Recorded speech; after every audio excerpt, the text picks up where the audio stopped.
Einstein's great leap came when he elevated light from a mere phenomenon to the arbiter of reality. Until then, physicists had assumed that light must travel through some invisible medium, the so-called luminiferous ether. Just as sound waves need air, light was thought to require a cosmic substrate. If so, then by measuring the speed of light as Earth moved through this ether, scientists should have detected a difference. Yet in the late 19th century, the famous Michelson-Morley experiment stubbornly showed none. No matter how Earth moved, light's speed was always the same. This puzzling result lingered like an unsolved riddle. Most scientists tried to patch up Newtonian mechanics with elaborate explanations, but Einstein chose another path. He simply accepted the result as a principle. The speed of light, he declared, is constant for all observers, regardless of their motion. No matter how fast you run to chase a beam of light, it will always move away from you at the same unchanging speed, 299,792 kilometers per second. To bring this radical idea to life, Einstein turned to thought experiments. The most famous is the train and lightning example.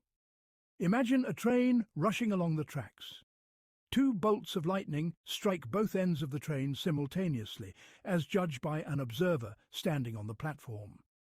But for the passenger in the middle of the moving train, the situation is different. Because the train is moving forward, the light from the strike at the front must travel farther to reach him than the light from the rear. Thus, he sees the rear strike first and the front strike later. Which observer is correct? Both. Simultaneity itself is relative. This was a shocking conclusion. Events once assumed to have a single universal order were revealed to depend on the observer's frame of reference. Time was no longer absolute. Space was no longer fixed. Together they formed a new stage where light acted as the ultimate messenger, enforcing the same law across all perspectives. By granting light this special status, Einstein performed what the book calls an unexpected promotion. Light was no longer just illumination or warmth. It became the measure of the universe itself. It dictated how clocks ticked, how rulers measured length, and how events were sequenced. In a sense, light became the lawgiver of reality.